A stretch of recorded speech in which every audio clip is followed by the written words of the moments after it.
Durante el fin de semana, Díaz-Canel se reunió con todos sus secuaces, leyeron una carta de Raúl Castro y imagínate, fíjate cómo está la cosa, que Raúl Castro propuso posponer el próximo congreso del partido. Es como si a una persona de 95 años, casi 95, le quedara mucho tiempo como para decir, no hay lío, vamos a hacerlo en 10 años más, no pasa nada. O sea, aquí lo que me sobra es tiempo. Pensándolo bien, yo no creo que él lo propuso. El que manda es él. Él dijo, esto es pospuesto porque si no tienen que tomar decisiones. Exacto. Y él la está jugando al tiempo. Y es lo que menos se puede tomar actualmente en Cuba. Bueno, señores, vamos a ver un momentico una imagen, un minuto apenas, para oír de la propia voz del puesto a dedo, del dictador designado, lo mal que está Cuba, según la percepción de los jerarcas. Ahora, imagínense según el cubano de pie, o sea, qué es lo que siente el cubano de pie, pero escuchen qué es lo que piensan, qué es lo que dicen, no necesariamente lo que piensan estos macabros del Partido Comunista Cubano. Un 4%. La inflación se dispara. Con cierre del tercer trimestre, el PIB decrece en más de un 4%, la inflación se dispara, la economía está parcialmente paralizada, la generación térmica es crítica, los precios se mantienen altos, se incumplen las entregas de los alimentos normados y las producciones agropecuarias y de la industria alimentaria no satisfacen las necesidades de la población. Bueno, y la pregunta es, con esa introducción, ¿qué demonios él ha separado ahí que no acaba de presentar su renuncia? Yo pienso, Yadí, que ellos se apoyan mucho en el desconocimiento de las personas de términos económicos que las personas pueden haberlo escuchado, pero no los manejan, ¿no? Cuando te pones a analizar, tú le preguntas a muchas personas qué es el PIB, el Producto Interno Bruto, ¿no?, de cada país, y eso tiene varios medidores, ¿no? El valor de producción, que es la suma de todo lo que se produce en un país, la actividad económica, la salud de la economía, cuánto inviertes, cuánto recibes de beneficio. Eso estando en 4% superior al cero, es catastrófico. Cuando tú tienes, como él dice, 4% inferior, quiere decir que tú tienes una pérdida de un 4% del PIB en términos matemáticos. Tú no tienes con qué comprar y ya debes un 4%. Exacto. Estamos hablando a nivel de país.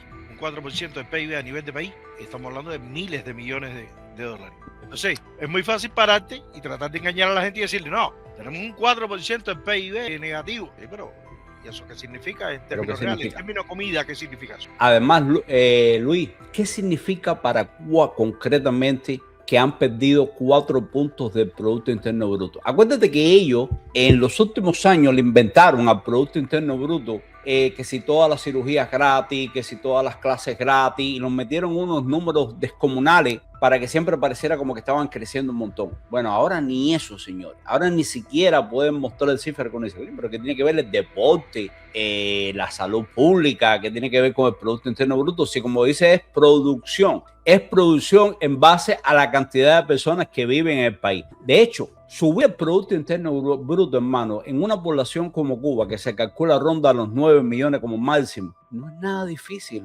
Luis. En Cuba, hoy por hoy, tú haces 10 o 12 inversiones en sectores clave y logras crecer 3 puntos el Producto Interno Bruto en un año, porque la economía está tan devastada que cualquier cosa la hace subir. De hecho, por ejemplo, China ha estado creciendo en 2 dígitos, un 10% durante más de 30 años y ahora es que se ha estancado. A Estados Unidos, por ejemplo, que es una super economía, cuando dicen crecimos un 1.2, un 2, un 3%, mándate a correr. Mientras más grande sea la economía, imagínate, el crecimiento económico, por supuesto que es más difícil, cuesta más, puesto que el promedio per cápita que reciben aquí los ciudadanos está en el orden de los decenas de miles de dólares cada año. Pero bueno, vamos a seguir, que está confirmando lo que nos hemos cansado de decir muchos de nosotros: colapso del comunismo. Pero esta es una ocasión bastante rara donde salen a decirlo abiertamente. Oye, ni sueñen. Oye, qué clase de salvajada esta cosa. Para convocar, para organizar y para salir adelante. Con esto lo que quiero decir es que nosotros no nos podemos permitir en las condiciones actuales, y estoy hablando desde la actitud del partido, desde el trabajo del partido. Espérate, segundo 54. Si el partido no se exige, perdón, acá. Todo lo que hemos discutido aquí es que mira Machado Ventura, hermano, el fuché cubano, vivo todavía, respirando. Quedaría en palabras vacías si el partido no se exige a sí mismo una manera distinta de funcionar. el partido va a funcionar distinto, hermano. Van a convocar elecciones libres y, o sea, la única forma en que ellos pudieran funcionar distinto es renunciar todo e irse a la porra, la verdad. Pero bueno, escuche aquí, porque aquí es donde está el teje-maneje de ellos. Ahora, así, hacia el partido no se exige a sí mismo una manera distinta de funcionar en estos tiempos. Y hemos hablado de la democracia en el partido, siempre acudo ahorita del general de Ejército, que si somos el único partido tiene que ser el partido más democrático, porque es el partido de todo el pueblo cubano. Bueno, tenemos que... No, pero la estupidez no puede tener punto coma. A ver, primero, lo plantea el general de Ejército, un militar. Ya tú sabes quién. La segunda, Raúl Castro, un solo partido. El que busca la palabra democracia y su significado etimológico se da cuenta que es un disparate. ¿Qué vas a hacer? Le vas a decir al partido, bueno, antes levantaban las manos todos, ahora una parte va a levantar, hoy les toca al grupo A, como los cursos. Levanten la mano los del grupo A. Ya, esto aprobaron. Levanten la mano ahora los del grupo B. Y lo aprobaron los otros del lado B. Eso es un disparate. Y como es un solo partido, Luis. Pacto único, comunismo, militares, son totalmente antagónicos. Exacto. Es que de hecho, mira, volviendo a lo que tú estabas diciendo, la etimología. ¿Qué significa, señores? Demos, pueblo, y kratos, que es el origen, poder del pueblo. Pero esta es la democracia según los griegos, etcétera, etcétera. O sea, el poder del pueblo, por eso puede manifestarse, tú sabes, le ha servido a muchos dictadores para decir yo soy el pueblo, yo represento al pueblo, etcétera, etcétera. No, pero la democracia moderna, ¿de qué consta según el índice de todos los países, señores? Leyes claras, participación directa de ciudadanos libres, rendición de cuentas, que es lo que te digo que va a ocurrir el próximo año aquí en los Estados Unidos y en otros países, de hecho, y castigos a quien abusan del poder. Ahora, ¿qué queda claro ahí? Separación de poderes. Por supuesto, vamos ahí. Fíjate, el poder no puede pertenecer al Estado,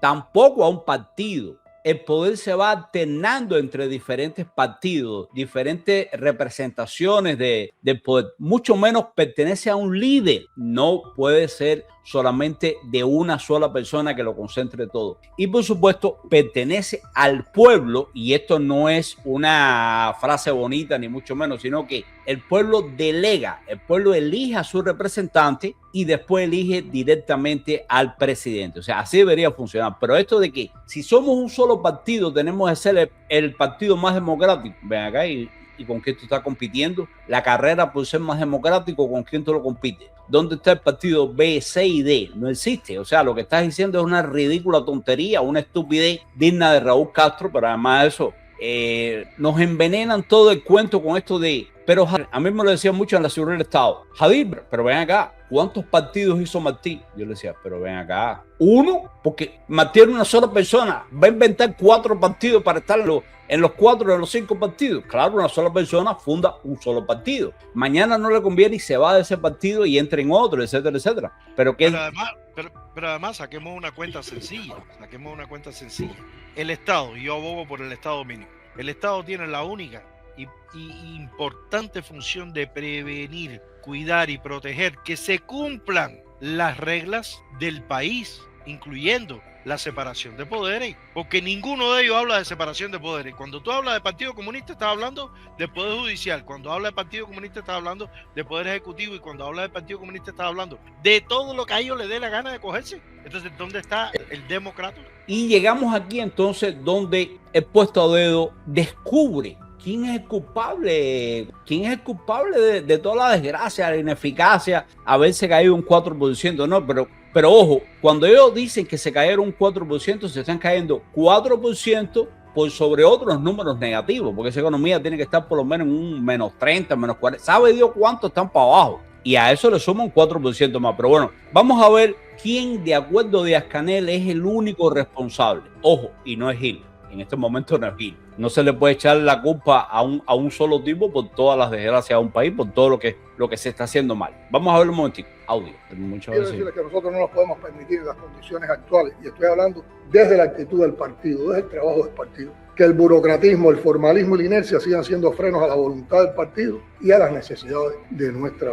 Adivina, descubrió la agüita tibia. La burocracia, hermano, es lo que nos tiene coño, chicos. Pero mira, si hubiéramos podido tener el tiempo de escoger un discurso del comediante en jefe o de Raúl o de cualquier otro de estos que han desgobernado Cuba, y lo comparas con esto desde los años 60 hasta la actualidad es el mismo. La misma mierda. El mismo. Pero además, si pones la imagen de él, ¿te acuerdas que me gusta analizar las imágenes, verdad? La foto. No es la imagen de él. Analiza 3 detalles. Vamos a compartirla un segundo con todos ustedes. La del principio. Te vas a dar cuenta que tiene el ceño fruncido todo el tiempo. Sí, te vas a dar cuenta que tiene los ojos rojos. Miren esto. Este hombre no duerme. Voy a poner el audio. Miren acá. Y para ya que mire frente, ahí. Con esto lo que quiero decir es que nosotros no nos podemos permitir. Mira, disculpa, mira, ceño fruncido todo el tiempo. Uh-huh. Ya, la comisura de los labios estoy conteniéndome. ¿Me entiendes lo que te digo? Mira los párpados, porque yo trabajé ayer hasta las 2 de la mañana, pero yo no estoy así. Mira ese hombre cómo está. Y entonces la mirada es una mirada perdida que no es capaz de enfocarse en el interlocutor, porque no tiene interlocutor. Por eso no se lo cree nadie para adelante. Eso es pura muela. Eso no es simplemente la misma historia de siempre de culpar aquí. ¿Quién es, señores? La burocracia, según él. ¿Quién genera la burocracia? El Partido Único, el Partido Comunista, el sistema totalitario, que todo el mundo está viendo cómo puede robar, metido en una oficina refrigerada, echando barriga, como ya tú sabes, porque no tienen que hacer nada salvo dar órdenes. Entonces, un burócrata desde La Habana es el que decide qué tiene que sembrar un campesino en Baracoa y cosas así, ¿no? Y eso es lo que ha llevado a la destrucción total de esta economía, entre tantas cosas, señores. Entre tantas cosas más que tenemos. ¿Qué crees que hubiera pasado si no se hubiera hecho el cordón de La Habana? Un disparate comediante en jefe. O no se hubiera metido en la agricultura o en tratar de destruir los centrales porque ya no producían. Al menos hubiera el país sobrevivido. Pero lo que hicieron fue ponerle un ancla. Húndete en el mar. Porque precisamente, Luis, cuando tienes un poder absoluto, el poder absoluto corrompe absolutamente. Y entonces, ¿quién le decía que no a Fidel Castro? Hoy, espérate que vamos a hacer lo de las vaquitas, que cada uno tenga una vaquita en el patio de su casa. ¿Quién le decía que no? Dale, mete vaca, gasta dinero. Esa anécdota yo te la hice, ¿no? Sí, hablamos. Y el que estaba al lado mío, yo le dije, esa es la chiva. Y él dijo, comandante, esa es la chiva. Mira, ya, 6 meses desaparecido. Cuando lo volví a ver estaba flaco. Ese es el tema. Pero ya te digo que si la vaquita, que si vamos a hacer la represa de Paso Seco, imagínate tú, ¿cómo se llamaba aquello, señor? ¿Cómo tú vas a hacer una represa ahí? En contra de todos los especialistas, entonces se aproximaban, no, mira, comandante, no debería. ¿Cómo que no? ¿Qué? Ah, bueno, sí, ok, vamos a hacerlo, dale, para el caramba. Entonces, bueno, pero por supuesto hay un culpable más allá de la burocracia. Y ya te imaginas quién es. Aparecen aquellos que lucran con las necesidades e insuficiencias, los que entorpecen el camino y demoran. Ahí está hablando de Gil, de él mismo, de Raúl Castro, de todos los generales, porque todos esos que lucran, que tienen el país en la ineficiencia, son ellos. O sea, los que han creado... La palabra clave para mí es entorpecen. Exacto. ¿Quiénes son los que han entorpecido el crecimiento económico de Cuba? Plan Pijama, el jarrón bajo el no sé qué, ¿cómo se llama? El Plan Maceta, el mercado libre campesino. Si cada vez que ha habido una oportunidad de salida, ¿quién lo ha entorpecido? Entonces cuando vayas a hablar de culpable, mírate en el espejo y no te asustes por lo que va. Vamos para allá. En el avance, y otros capaces de vender a la nación que un día los exaltó a las máximas instancias. Recordaban estos días a Fidel y cito: el enemigo conoce sobradamente bien las debilidades de los seres humanos en su búsqueda de espías y traidores, pero desconoce la otra cara de la moneda, la enorme capacidad del ser humano para el sacrificio consciente y el heroísmo. ¿Y quiénes de esa gente se han sacrificado o tienen una gota de heroísmo? Yo realmente no veo a nadie ahí que... Miren los burócratas y estos militares, no me fastidien. Pero bueno, vamos a adelantar un poquitico para verlo. ¿Quién decía Fidel? Los intereses contrarios al pueblo. Nos enseña cuáles son los hombres y las mujeres que sirven y cuáles son los que no sirven. Los que no sirven ni para abonar su tierra con su sangre y con su vida. Nos enseñan quiénes están hechos de una manera humana, quiénes están hechos de una manera noble y generosa y quiénes están hechos de egoísmo. Y lógicamente no son ellos los de la madera noble y generosa. Ahora van a hablar de ellos, Luis, el egoísmo y todo esto. De ambición, de deslealtad, de traición o de cobardía. En una revolución todos tienen que quitarse la careta. En una revolución los altaritos se desploman. Los que han tratado de vivir engañando a los demás, los que han tratado de vivir pasando de virtuosos o posando de personas decentes o posando de patriotas o posando de valientes, nos enseña quiénes son los verdaderos patriotas y de dónde surgen los traidores. No creo que haya frases más exactas. Bueno, y si habláramos de los patriotas con Rolex, Armani, bolsas de Louis Vuitton, etcétera, etcétera. No. ¿Quiénes son? O lo destituyen. Hill. No, o lo destituyen, o está hablando del Comité Central. De todos ellos. Eso no tiene lógica ninguna. Por cierto, tenemos casi 400 sí, caramba. Y pocos likes. Quiere decir que somos ¿cuántos entonces? Ayúdenos, señores, a compartir. 360 clarias conectadas, porque no dan like. Bueno, pues exacto. Les agradecemos, señores, que si pueden nos aporten un like, porque en minutos, si no están ya, empiezan los ataques de las clarias, los reportes, y esto un poco protege porque sabe que hay una comunidad activa que está viendo todo. Pero bueno, vamos a seguir a ver si se define aquí finalmente y ya anuncian la renuncia de todos estos descarados y la me votan. Vamos a ver. Para describir la actuación de Alejandro Hill, de cuyo denigrante caso tenemos que sacar experiencias y aprendizajes, dejando claro, en primer lugar, que la revolución tiene tolerancia cero hacia esas conductas. ¡Qué puñalada! ¡Chágata! Directo. Le vendió las matas. Y María Victoria Hill esperando la sentencia del Supremo en la casación y un juicio justo y etcétera, etcétera. Realmente con este cierre de Diasca, de Puesto Dedo, yo creo que puede darse con un canto en el pecho porque salió bien, de acuerdo con ellos mismos, ¿no? Pero de verdad que es muy, muy preocupante para Hill y toda su gente. Fíjate lo que aquí nos dice Anthony. La misma muela prendía el destructor de Cuba. Canel y su mujer son los primeros corruptos y ahora que quieren ensuciar un socio que cayó en desgracia. Mucho muela que al pueblo no le interesa. Es correcto. Puro bla, bla, bla, bla, bla, bla, bla, y echarle la culpa a cualquiera menos a ellos mismos, que son los únicos que la tienen. Ojo, Hill no gobernó ese país, ni mucho menos. Hill fue uno de los tantos fusibles que ellos podían desconectar cuando les diera la gana y echarle la culpa. Y todos los ministros y secuaces del poder en Cuba saben que están expuestos a esto. De hecho, el mismo Díaz-Canel siempre camina, tú sabes, sobre un borde bien afilado ahí que en cualquier momento le pudiera tocar a él. Ahora, bueno, ¿qué pasa después? Precisamente Hill es el traidor, Hill es el cobarde, Hill es el responsable y un poco como que tratan de entretener a la gente, ¿no? Culpándolo de todo. Pero fíjate, se refiere también a este tipo de comentarios que hacía Fidel Castro que no sirven ni para abonar la tierra, tú sabes, en plan nazi, en plan macabro, de fusilar a la gente y toda esta historia. Pero básicamente lo que hacen de nuevo es, como bien decían por ahí, regresar con la misma retórica. Y al mismo tiempo, una de las únicas cosas que yo creo que aporta esta reunión es que se incorpora al buró político alguien más de la vieja guardia. O sea, lo promueven para Raúl Castro sentirse como un poco más seguro, un poco más tranquilo de que hay más gente que le son leales. En este caso se trata, señores, nada más y nada menos que de Roberto Legrá Sotolongo, jefe del Estado Mayor de la FARC. Imagínate, promovido el buró político, consolidando el poder militar en Cuba. Es que, señores, siempre ha sido así. Realmente,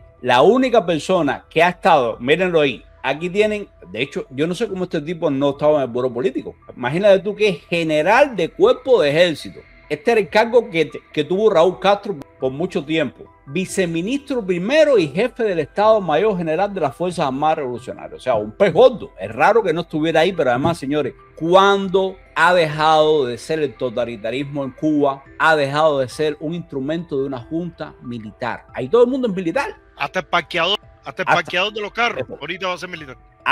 No, fíjate cómo el mismo Díaz-Canel, cuando hay cualquier emergencia, cualquier cosa, igual se viste de militar. Marrero no pierde la oportunidad para aparecer. Marrero es coronel. Por aquí me dice Teresa Manús, Javier desearía levantar la voz a Mira, una Juvet Habana, creo tiene 22 años y le echaron 12 años. La llevaron a Mantonero, la familia está abogando redes por decirle a Díaz-Canel sin casa, Dios mío. Si hay que hacerlo, les agradezco que nos manden fotos, la información, señores, para poder denunciarlo en este programa.